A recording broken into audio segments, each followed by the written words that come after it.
Good afternoon, everyone. Welcome. Welcome. My name is Steve George, and I am the Assistant Dean for Advancement at the UIC College of Nursing. Thank you for joining us. Welcome to the second in our three-part series honoring Dean Terri Weaver's decade of leadership as she prepares to retire at the end of August. Just a few months ago in March, we invited the nursing community to hear from Dr. Terri Weaver directly about her career in research.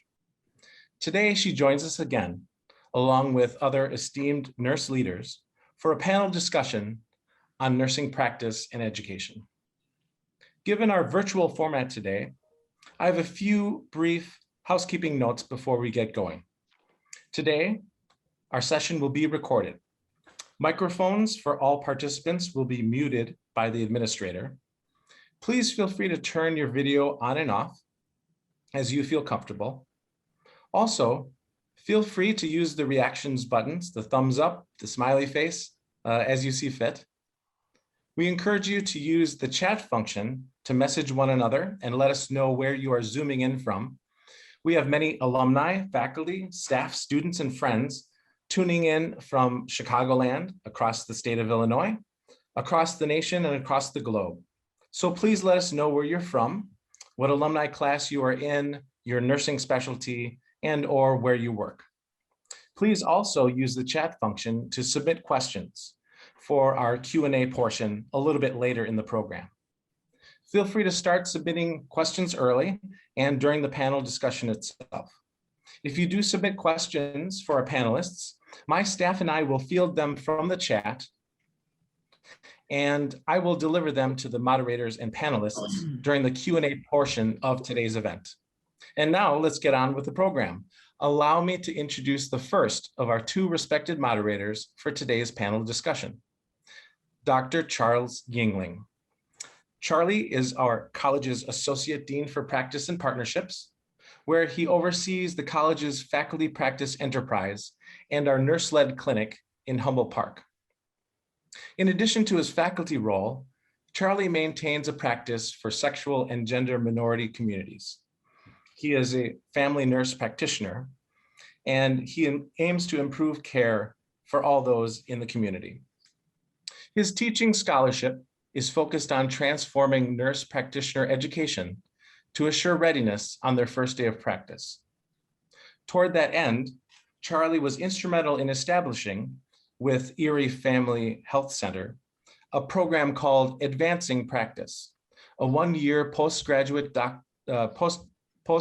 fellowship for graduates in APRN programs.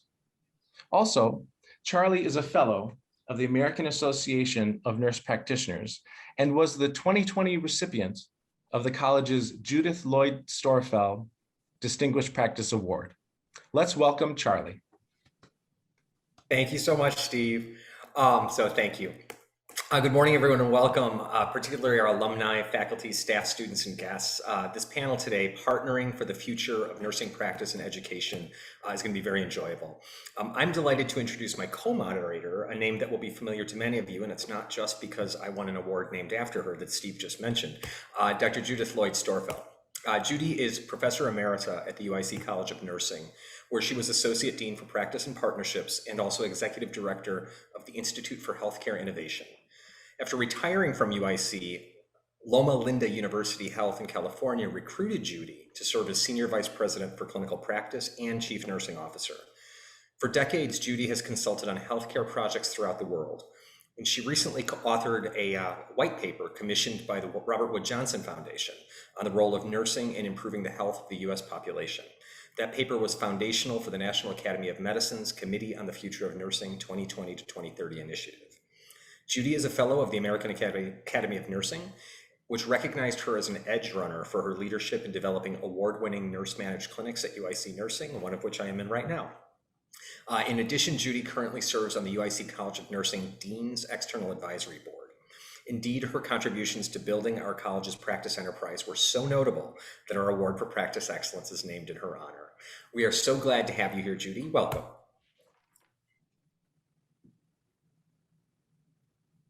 And Judy, you're on mute, which is, again, like it's 2021's line of the year, just like it was 2020's. There she is. Let me unmute. There we go. We're starting off good. I'll try again. Thanks, Charlie.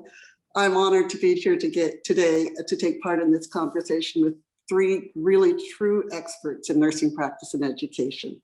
Thank you. Now it's my turn to find the unmute button.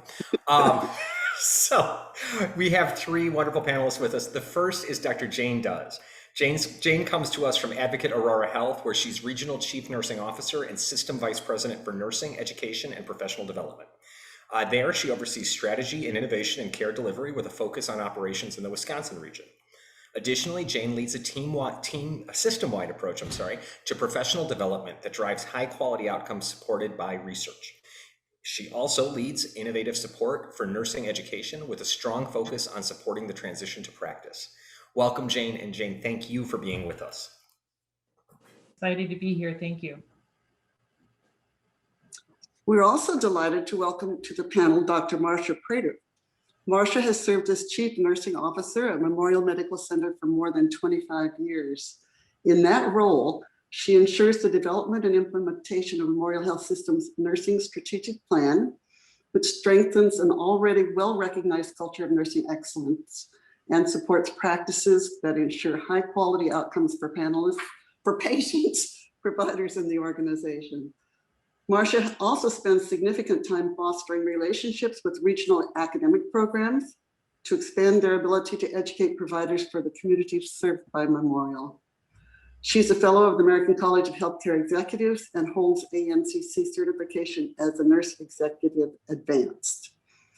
Marsha also holds adjunct faculty positions at Illinois State University and Southern Illinois University, Edwardsville. She truly lives at the intersection of education and practice. Welcome, Marsha. Thank you for joining us.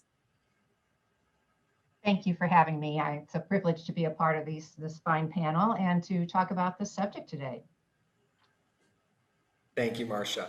And our final panelist, the woman of the hour, is the 8th Dean of the UIC College of Nursing, Dr. Terri Weaver. Terri has been our Dean since 2010. Her internationally recognized scholarship on the ill effects of daytime sleepiness and the assessment of treatment outcomes has won her many accolades, including induction into the Sigma International Nurse Researcher Hall of Fame. I hope many of you joined us in March for our session focused on Terri's research, and if you didn't, a recording is available on our website. But today she's here because of her influence on education and practice. We can't list everything Terri has achieved in this realm, but here are a few highlights of her nearly 11 years as our Dean. Terri oversaw the establishment of our nurse-led health center at Miles Square, Humboldt Park. 6 years later, we're seeing more than 2,000 patients per year in the Humboldt Park community, which for those of you who know Chicago, it's a very vibrant Chicago neighborhood that has experienced disinvestment in the past. This clinic is part of our reinvestment in the community. In partnership with the Chicago Department of Public Health, we became a vaccine site for the neighborhood. And with the help of our students, faculty, and community partners, we've now vaccinated more than 2,500 Humboldt Park residents in the past 5 weeks. About 20 of those residents are in a tent out back in our parking area post-vaccination. And working with Marsha Prater, Cindy Reese, and additional colleagues, Terri expanded UIC nursing education to Springfield, establishing our 6th campus there in 2015 to boost the nursing workforce in Central Illinois, where the shortage of nurses is very, very real. Terri also helped secure 2 lead gifts to fund the state-of-the-art M. Christine Schwartz Experiential Learning and Simulation Laboratory. The Schwartz Lab provides an unparalleled setting for students to practice their skills in a hyper-realistic but still safe environment. And it became especially handy during the pandemic because the Schwartz Lab allowed our students and faculty to continue to learn and to graduate on time so that they could enter healthcare and serve on the front lines.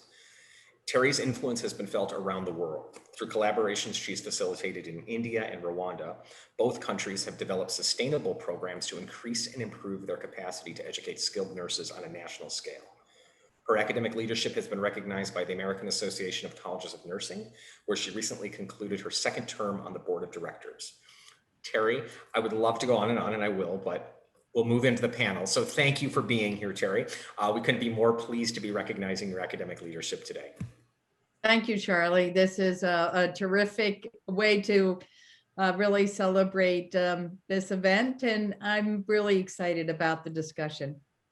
Thank you. So without further ado, we'll move into some questions. So these first questions, these are two questions for Marsha and Jane. And Marsha, if it's okay, I'm going to start with you.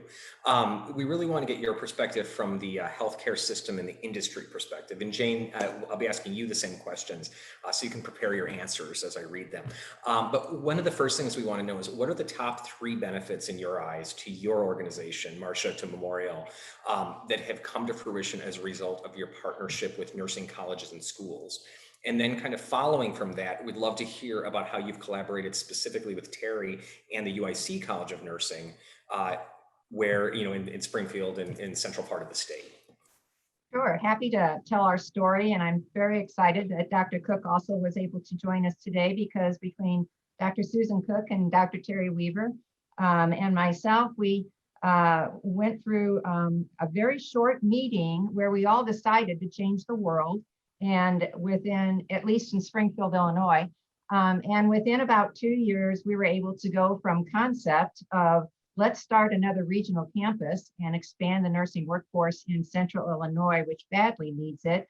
Very rural population, very underserved population, and very difficult have very few colleges of nursing and therefore graduating students. And so from 2013 to 2015, we went from the boardroom to actually the classroom in getting our students first our Board of Nursing approval, and then began our first students in 2015 and have graduated students now in 2018, 19, and 20. And we're just extremely proud of this group of students who came here as entrepreneurs into a brand new program, even though, of course, it followed the legacy of your other regional campuses at UIC and has a sterling reputation as well as a strong curriculum. So certainly they took a leap of faith and came to our Springfield campus that we established here as a partnership between University of Illinois Springfield, University of Illinois Chicago School of Nursing, and Memorial Health System, as far as providing all the clinical rotations that we were able to here for our students. We're a almost 4-time designated magnet hospital. We just had our site visit last week and it was very positive, and we expect to be getting that official notification next year or next month. But certainly we are very proud of our nurses. We're very proud of our nursing excellence. We're a 500-bed hospital. We're in a system of 4 other hospitals.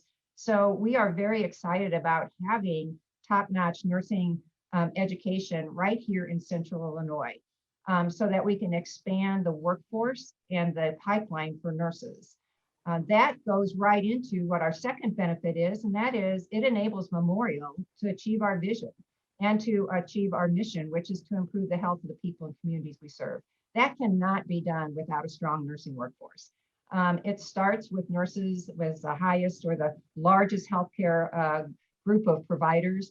And I think when you have excellent nursing, there are other disciplines that also want to work in a hospital where there's excellent nursing, because as all of us know, nurses are the ones that hold the place together.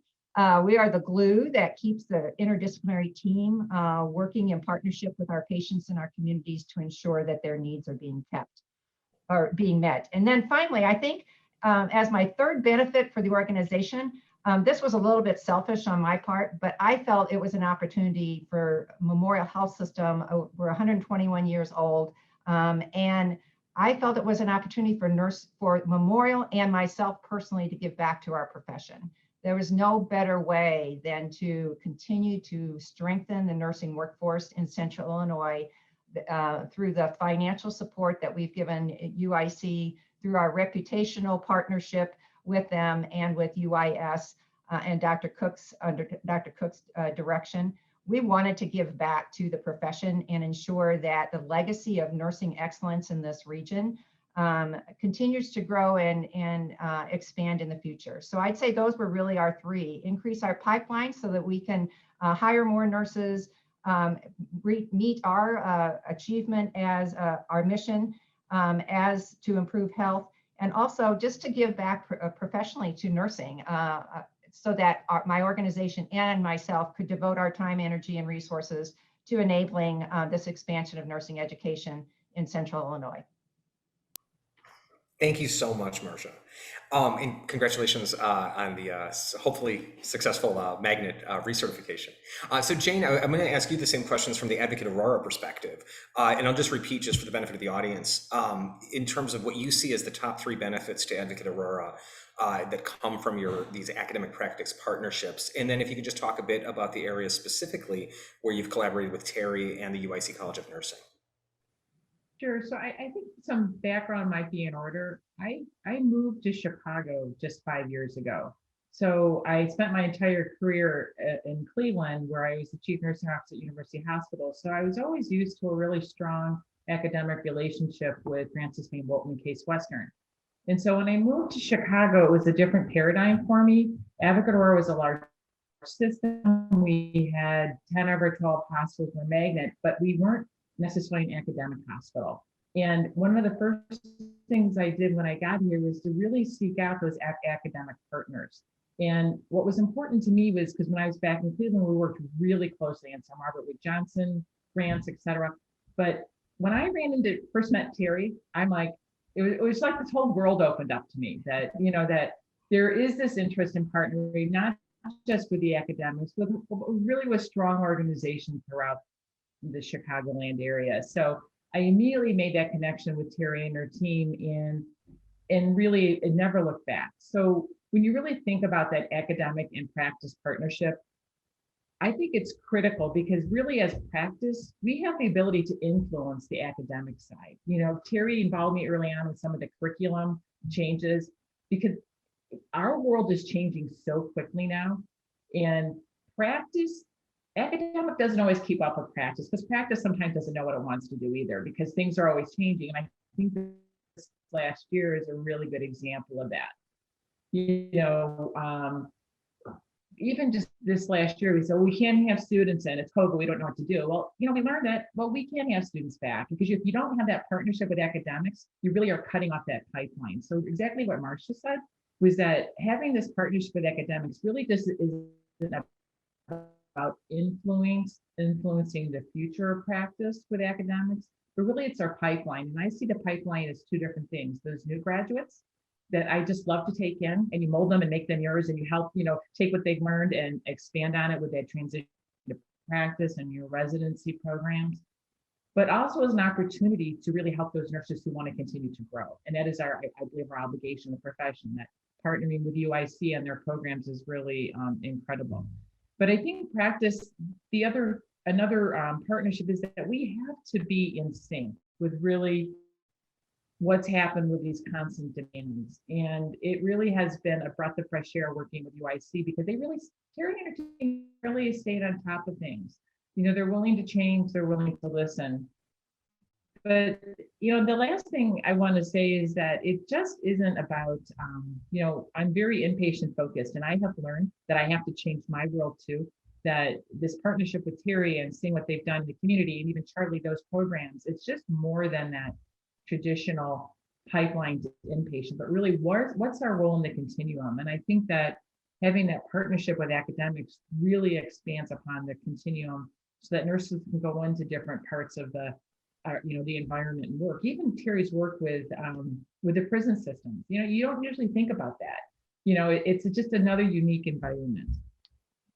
And so what we've done to partner with UIC is that one of the first things in my role when I was just with Advocate and expanded with now Advocate Aurora is we wanted to identify those key partners that we wanted to partner with, that we thought were, met criteria. Was a strong school, good programs, and we narrowed our choice down to just 4 schools that we wanted to have a special relationship with. And UIC was a no-brainer. They were one of them.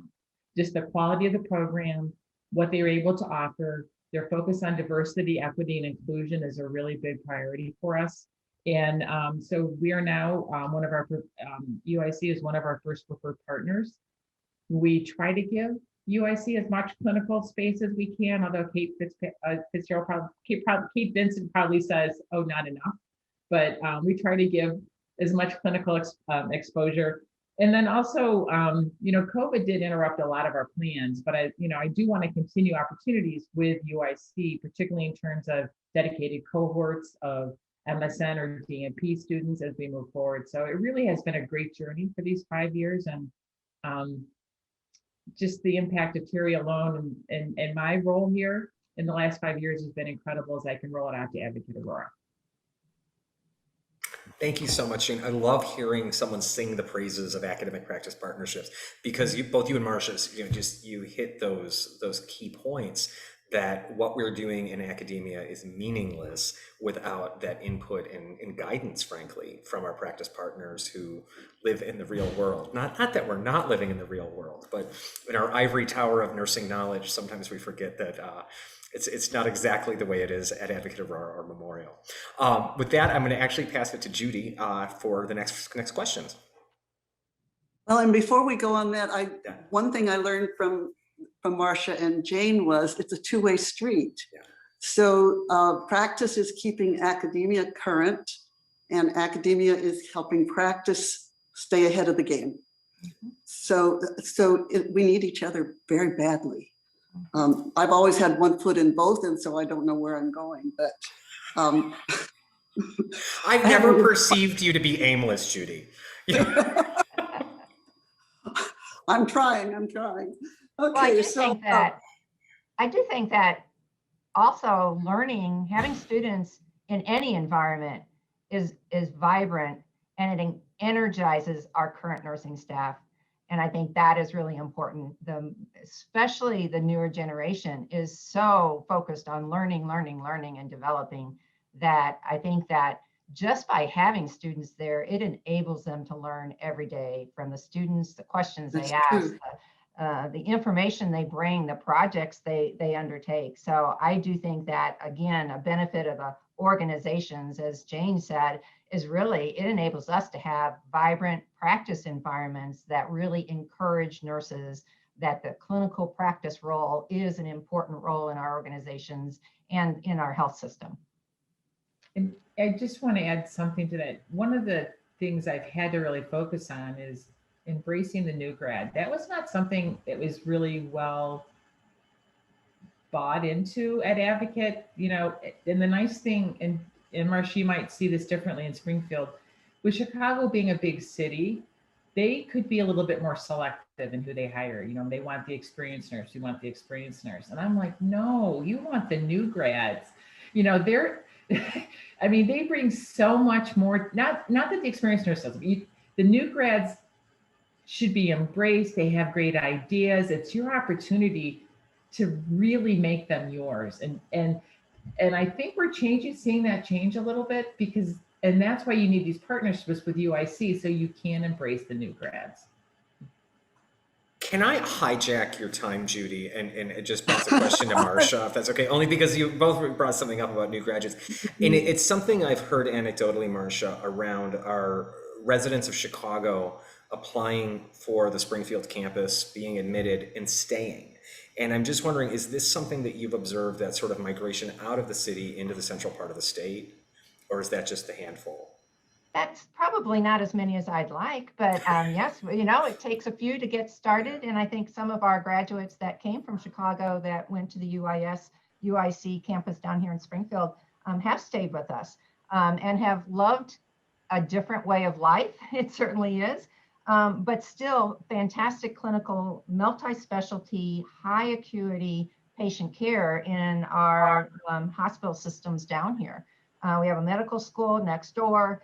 We're a very high acuity with all the specialty programs, or many of the specialty programs from many of the larger hospitals in Chicago. So I do think once they see it, they realize, wow, I can have a fantastic professional career here with multiple growing, developing opportunities, career options. And I can also live in a different kind of environment that maybe enables me to have a closer relationship with families and with patients and with the communities that I actually serve. So I do think that, there's a pro and con to both those things, but we love having them here. They bring so many new ideas. And I also have to echo the college's work on EDI is just world renowned, and it's so helpful for all of us on the service side that are really beginning to really focus and work hard on that ourselves. So it just enables us to really move forward in that area. But I do think that it's also a bit of the environment. And Marsha, both you and Jane have wonderful environments that are of interest to our graduates. And I think when they do the clinical in those health settings, that they can see what the potential is and the sophistication of the nursing care and the magnet status.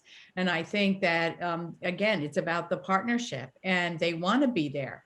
And as you say, they can see that vision. Well, you're leading right into it, Terry. We've got a couple questions for you. I'm wondering, in what areas and how have you collaborated with both Advocate, Aurora Health, and also Memorial? And what has been your approach and your strategy, and how are they similar and how are they different? Well, I think there's been, some mention, certainly both by Marsha and Jane, about how we kind of got started. It's always been a priority of mine to have those partnerships. I mean, I early on in my career was lucky enough to have great examples of academic practice partnerships. And so when I came to UIC, and of course working with you, Judy, knew that it was ripe for that. And so I think, as Jane said, she plopped into my office and we started to talk, and she had already had a great academic partnership. And so I think we've had a number of collaborations. I am grateful to both health systems, Memorial and Advocate Aurora, for continuing to have our students in clinical placements through this last year. It's been tough, but we are so very grateful that there was a recognition that hopefully our students can be helpful, and yet we can still continue to move them forward in their education so they could graduate and then go there and work. Because I think if we had stopped dead in the water, that would have been difficult. But in the case of, I guess, the first partnership with Advocate Aurora was certainly slightly preceded Jane, and we talked about how we could have collaboration, joint appointments, and also talked about, and I think this is an important piece too, seeding research. And that certainly clinical practice helps us think about clinical problems, and whether it's a quality improvement project or whether it's broader, and certainly leads to hypothesis testing research, that having those kind of conversations really enabled that. We've talked about establishing a pipeline to certain programs of ours. We're continuing to work on that. And I think it's been a wonderful relationship. And of course, Jane is on our external advisory board, so she keeps us honest. It's an external advisory group to me. I listened carefully to what they've said. I know a number of the board members are here, and I appreciate that very much. But you have to listen. And I think that's been really important, and to seek those joint opportunities. As Marsha said, we got the call from former Chancellor Cook, and I was kind of shocked when I got the call, like, what will Chancellor Cook want? And I'm so glad she's able to join us here today. And she said, what would you think about starting a program down there? And I thought, well, let's explore that, and couldn't have asked for a better partner, both in UIS, but also in particular Memorial Health. I mean, it was just, Marsha was there. She was open to any suggestion. We had a great team. Cindy Weiss came on board and really made it a reality. And I think that it helped us to think a little bit about how to do things differently. You just can't take the Chicago model and just shove it into Central Illinois. It doesn't quite work that way. And so I think that partnership taught us a little bit about how to be flexible, how to be creative. And we do appreciate the insights that practice has given us in curricula as well. And as we move to competency-based education, we know that that's going to be really important at that point, to have that input and to figure out how to evaluate competencies, both in class and then in the clinical setting as students move into practice.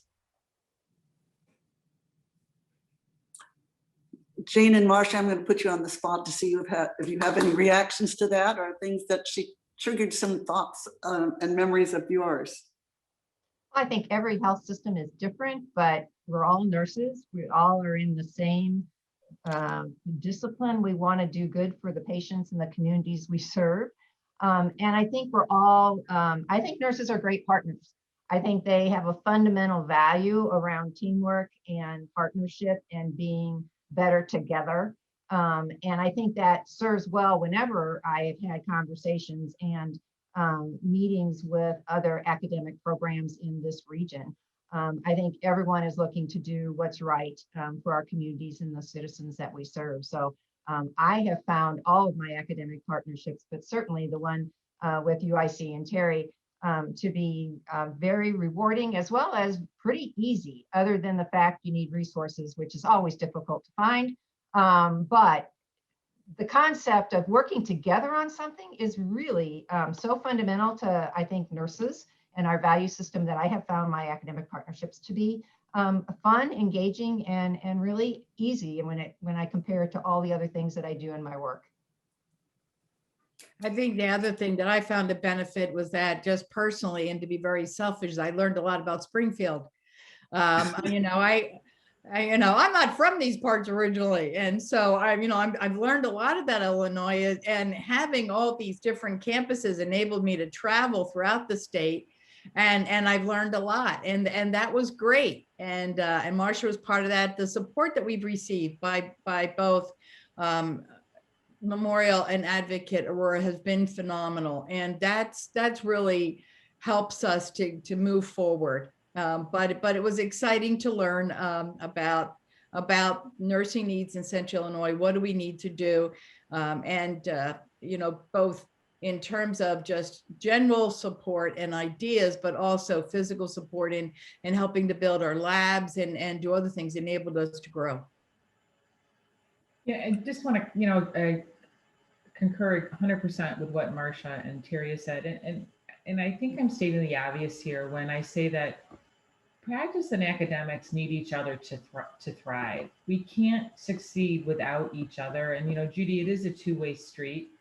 And you can't have a strong nursing organization unless you have that connection to academics.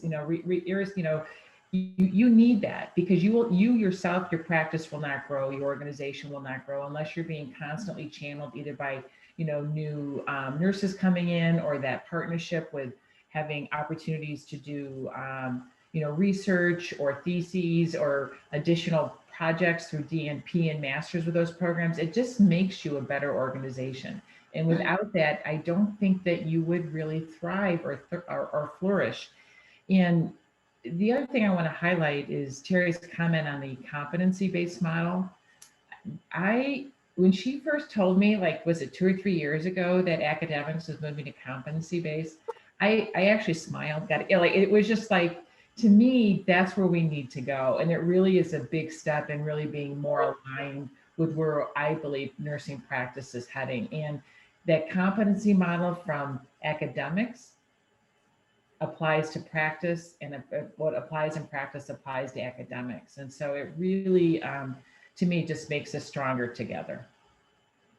It seems like to me, and I'm talking as a retired person here, but it would bring practice and education much closer together. Mm-hmm. That you have to, and it will help us both keep up with what's happening in both areas. Let's switch gears just a little bit as we go now, and talk about the future, because we've been talking about the past and how we build on that now.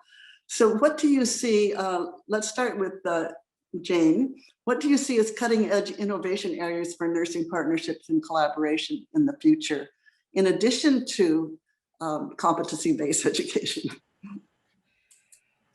I often think to myself, we're a really bright group of individuals in nursing, both practice and academics, but we need to come up with a new care model. It just seems that we have iterations of the same going on, and then we need to fundamentally change how we deliver care, not just in the hospital, but in the communities and beyond.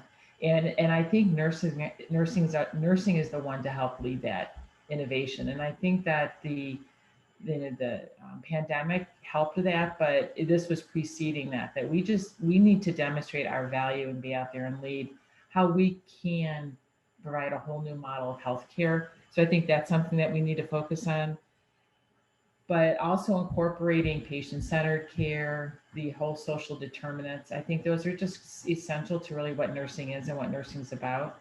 And then I don't think that we can also do it without technology and using technology to our advantage. You know, what does AI do for us? What do smart rooms do?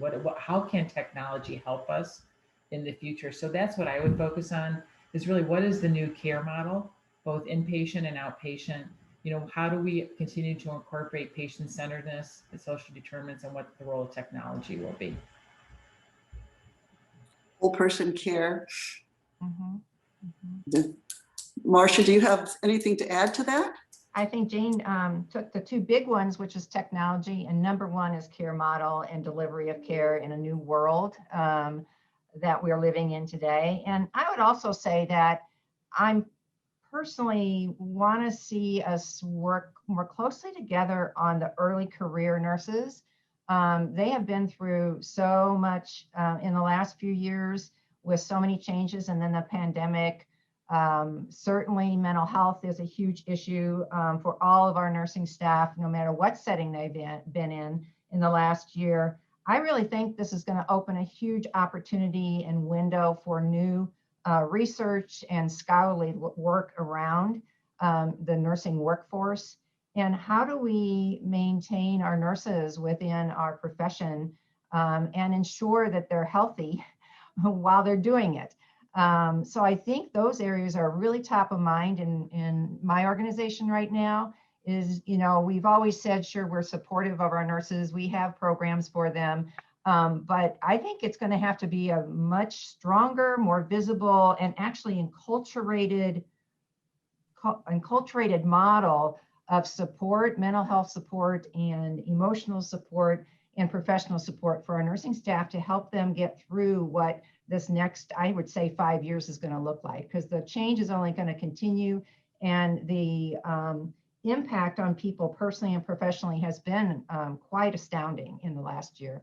And I'm afraid with the early work and research coming out, that I'm not sure it's research, I should say it's the studies that are coming out that really are beginning to say so many young nurses, and certainly the older generation, are thinking about getting out of nursing. And that scares me to death, to think that we would lose such a huge generation of our nurses before they've even had an opportunity to experience the actual benefits and just the rewards of what this practice and this profession has to offer each and every person, both as a person and as a professional. And when I see them say, I'm going to be a nurse for 2 or 3 years and I'm going to, you know, look for something else, this is too hard, that makes me sad. So you've hit a really important subject that could really benefit from partnerships between academic and practice, real world issues that we need to work together on. One more question: in addition to the local and regional innovations, what does the group think in terms of education and practice trends on a national and global basis? I think that certainly I had a different perspective on things, and I was, you know, as a board member of ACN, it was made up of solely deans. And then there was the proposal to add 2 practice representatives. I wasn't so sure about that. Although I embraced the partnership, I thought, you know, this is the voice of academic nursing, and we're putting 2 practice people on here. But boy, was it valuable. And I've learned that lesson, because they were just critical on everything that we considered, including the development of the essentials. But I think that the comment about the care model couldn't be more on target. And I think also embedding more content about our own health. And I think mental health in particular. And I think that some of people's decision to leave the profession is because of that stress. And it's been there. This year was even exacerbated, but we haven't figured out how to quickly identify those who are in need of support, get that support, and be able to help them to heal, to come back into the setting. I think also we have to see, which I think is it's certainly on paper, the way we vision nursing as a continuity of care from acute to the community, but I'm not sure we figured out in developing a new model of care how to deliver that care that's person-centered and across settings. And that's something that we really need to work on. And that will involve the kind of partnerships that we have developed at UIC. And I think I really see the opportunity for us to be able to figure that out. But I also think that we've got some wonderful models of things we've done globally. I mean, I'm just so proud of the work that our global office has done, because it's not sufficient to lead the way within Illinois or even the US. We really need to be able to show how to struggle with some of the WHO strategic objectives and be able to meet that. There's a real national shortage of nurses worldwide. And I am so glad that Misha Kim came to me very early on when I think it was, I don't know, Misha, was it like year 1 or 2? And said, what do you think about going to Rwanda? And I was like, huh, excuse me? And that was a real risk because I just had visions, it wasn't that long since the genocide and I'm thinking, Roy, but it was a risk. And we are in our, I don't know if it's 9th or 10th year now where we've had faculty in Rwanda. And I like the fact that when we were there, it wasn't all academics. Although we started their master's program and are working on their doctoral program, we really also embedded nurses in the community, help with care delivery, the community, and also in the hospital. They didn't have triage. They didn't have a way to really organize their ED department and some other aspects of health systems, nursing, and we were able to help them do that. And I just think that's a tremendous experience. We've also partnered in India with being able to deliver care and develop programs there as well. And we continue, just asked again this week to partner in another part of the world. And so I think it's a college's responsibility, certainly one that is an academic health system like center like ours, to really do think beyond just their frame of reference and think, how can we develop things that then can be utilized on an international level? And there, the partnership is very different, because then you have a cultural aspect that you must take into consideration. You have to do that when you go from Chicago to Springfield, but you also have to do it when you go in across the world and appreciate what nursing is there and what's important to that culture and to that community, and then how to be able to develop programs and systems and educational processes to get the nurses there. Terry, I'm going to pivot, if it's okay here, to the Q&A, because there's been a lot of great questions coming in the chat box. So I could ask either Steve or Caitlin, would you mind to go through and pose a question or two to the panel? Yeah, of course. Thank you, Charlie. And thank you for the discussion so far. Yes, please submit your chats in the box and we will read them aloud. The first question is from Dale Beatty. And we touched on this a little bit earlier, but can you touch a little bit more on the importance of transitioning to practice for new graduates? So we definitely established that it is important, but what can we do better in that transition? I think I'll take that one. I think first year turnover, and I think Marsha talked about this, first year turnover in those new graduates, it's a lot higher than it should be. And so are we not preparing them academically, or are we not walking them on the practice? Are we not doing the right approach on the practice side? We do know residency programs make a difference. And I think most large hospitals have a residency program. We do, ours is PTAP accredited. So we're fine there. But I think the challenge we have with this transition is really, you can manage it from a system level, but what's really happening at those unit levels to help those nurses succeed and practice? Are we getting them the help they need? Marsha spoke so eloquently on just the whole mental health and the wellness that our nurses need to be supported. And are we giving them the support that we need that they transition? We're trying at our hospital to create almost as a nurse residency, we put them into, where do you want to go? Do you want to be a nurse practitioner? So we started hooking them up with mentors, for their future career. I want to be a leader. We hook them up with leader so that as they transition, they know, but I want to be a strong clinical nurse. We hook them up with practice leaders because we want to reward nurses for staying at the bedside. But I don't think that we're doing an outstanding job of transition, given the fact that we're still seeing a pretty high turnover. So we do need to focus on capitalize what they bring for their academics and really help them be more successful in the practice side. Besides the obvious, just meeting and planning together, one thing that we did with UI Health was we have meetings. As a matter of fact, we have one coming up, I think next, of our leadership with the leadership of the hospital, because it's a transition. It's not a stop and a start. And I think the nurse residency was a step in trying to acknowledge that. But I think having those joint meetings on a regular basis, so we can infuse in each other's culture and understand what this problem is better, because it's not on the education side and it's not on the practice side, it's on both sides.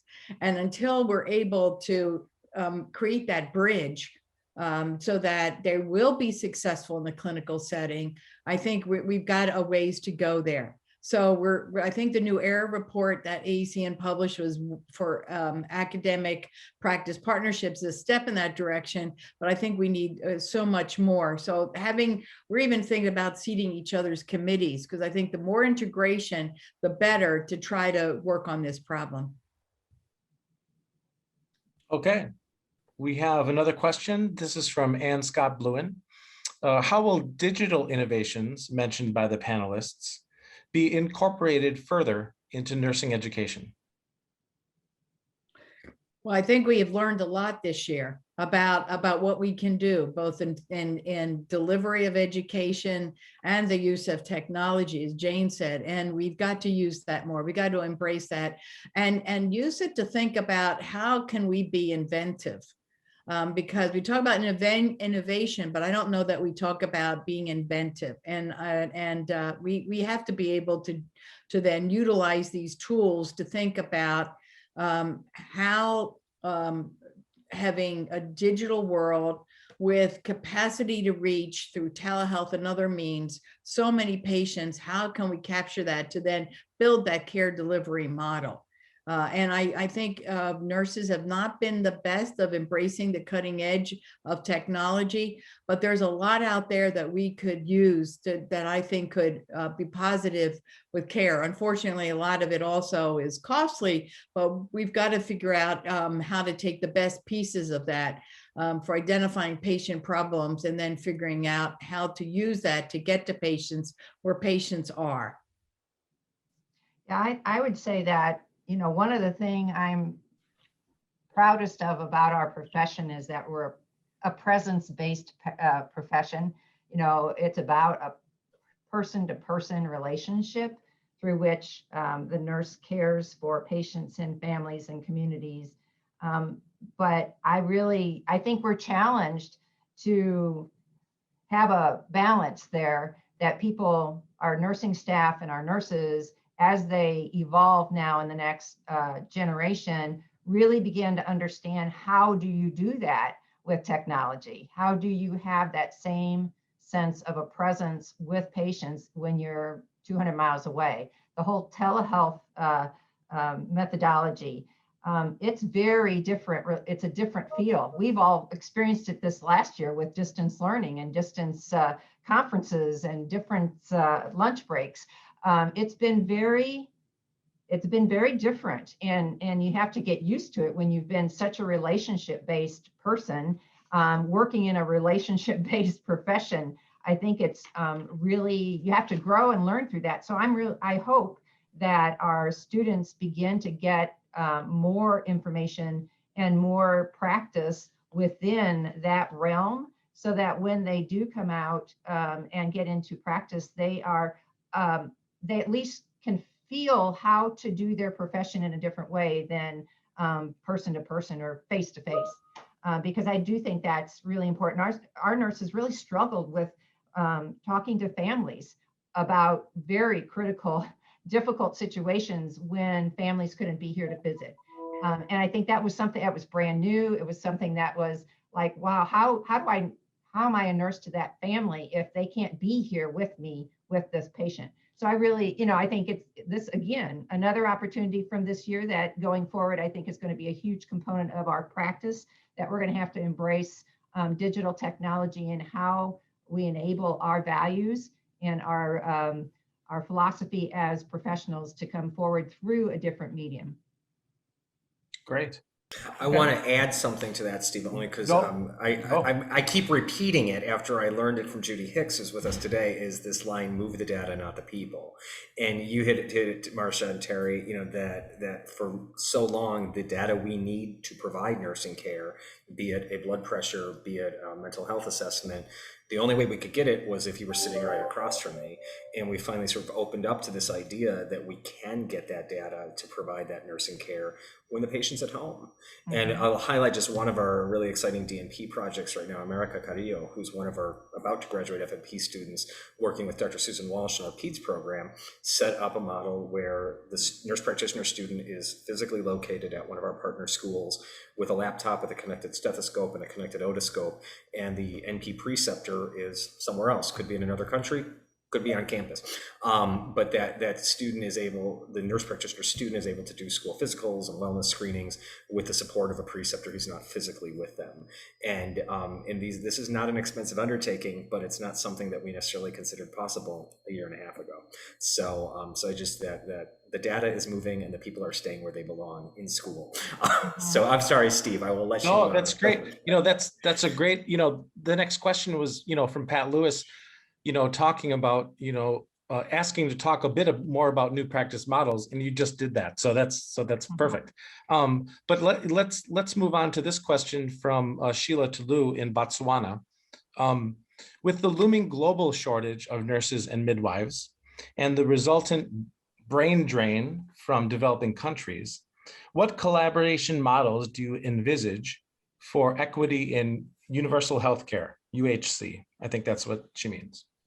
Yeah, I think that's a real critical question, and something that the WHO collaborating centers, as you know, we were the first in the United States and second in the world. I think we're trying to address. I think that certainly our partnership with our other nurses in other countries, I think is to educate those nurses and try to develop the systems to keep them there in those countries.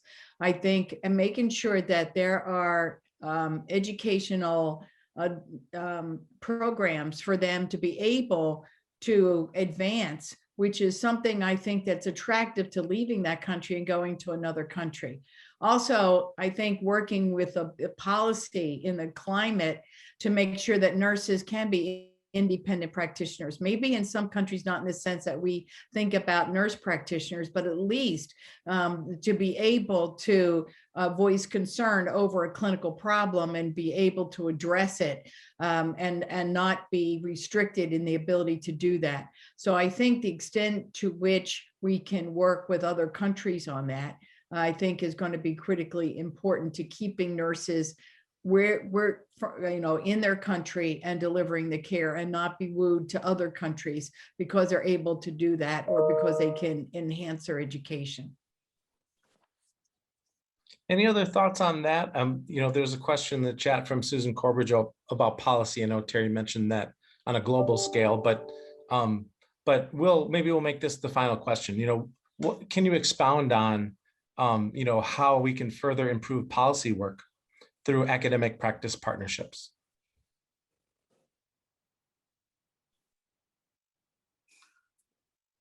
I may bounce that to Jane and Marsha, and with a very selfish advanced practice focus. In both of your health systems, you are large employers of nurse practitioners and nurse midwives, nurse anesthetists, clinical nurse specialists, the four advanced practice nursing providers. Over the past years, we've seen a great deal of progress in policy level, at least at the state level, in terms of advancing those roles to something that gets closer to full practice authority. So I'm just curious, as leaders, nursing leaders in health systems that aren't just nurses, how do you navigate that policy side of being an advocate for the nursing profession, of pushing us to the top of our scopes of practice while functioning in an organization that may not always share that same philosophy or same desire? I'm just curious. I totally didn't mean to set a trap for you there, but as best as you could, maybe just to speak in general about policy advocacy around advanced practice in Illinois. I find that so many people have no idea how we are trained and how nurses, what our knowledge base is, what our science base is. And so it seems bizarre that in the year 2021, I'm still educating physicians, the board, our community members, and politicians, being here in the state of Illinois, next about 2 blocks from the Capitol, about the knowledge base and the practice preparation of what nurses do and at what point. So that, I mean, it sounds so basic, and I know you'd rather have much more advanced tactics right now, but I'm at least, and maybe it's different in the Chicago area where advanced practice there has become more enculturated than in Central Illinois. But we have 300 advanced practice providers within our health system.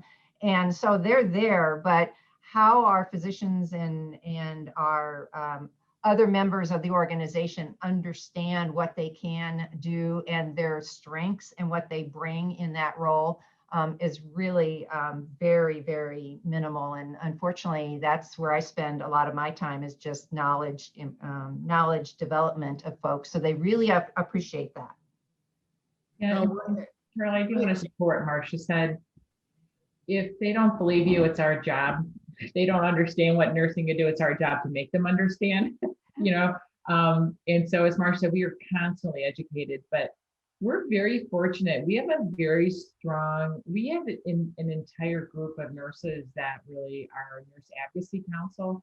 And once a year we march down to Springfield so we can say hello, Marsha, and we attack in a nice way.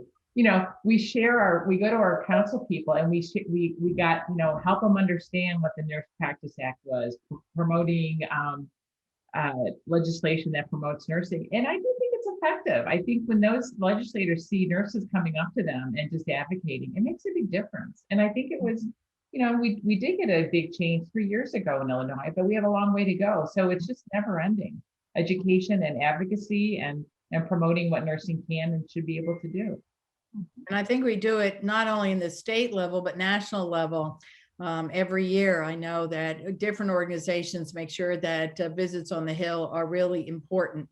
And I think some of our interprofessional activities at our Humboldt Park Clinic, we now have law students there, we have a social worker there. And I think the more we have we have a practice now.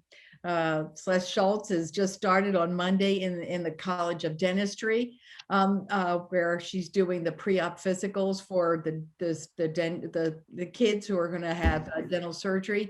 And I think the more integration we have, that's the best instrument for education. I mean, we have to tell them, as both Marsha and Jane said over and over again, but when they see what can be done, they say, oh, I had no idea. And I think that's going to be the most persuasive evidence, is to have that integration so they can see it. Hopefully we can also garner respect along the way, because I think that's a big impediment as well. And I think it's getting better, but we still have to work on that. Well, I think we'll let Terri have the final word. As time runs out, we're just really getting started. And thank you so much. We have had a great panel. Dr. Jane Does, Dr. Marsha Prater, and of course, Dean Terri Weaver. We thank you very much. And Charlie, it's been great working with you. Seems like all the time. Right, I know. We should do this every week, Judy. I'm sure Marsha, Terri, and Jane are up for it. I think it would be fun. It would be.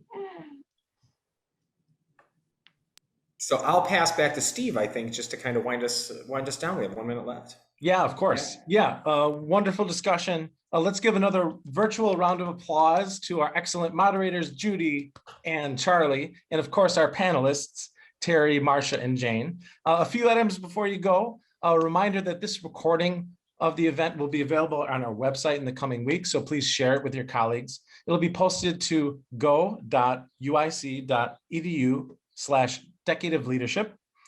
There you can also access the recording of Dean Weaver's March presentation on research as well. Also on that page, you'll find information about our final event on August 27th, which is a luncheon honoring Terri Weaver as well.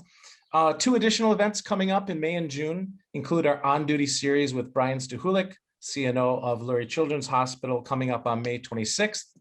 And our outstanding faculty member, Dr. Valerie Gruss, will be featured for our UIC-wide alumni exchange on June 24th. For all of these events, please visit nursing.uic.edu/events. Please look for us, comment, share, like on social media, whether it's Twitter, at UIC Nursing, Facebook, Instagram, LinkedIn. I'd like to thank our Office of Institutional Advancement for their work on this event today. Liz Miller, Jen Samples, Caitlin Canatello, Joanne Chappell, Sarah Almacian, and Steve Smith for IT. And of course, thank you for all of you for joining us. Let's give a final round of applause. Thank you. That's it. Have a wonderful day, everyone. Thank you. Thank you, everyone.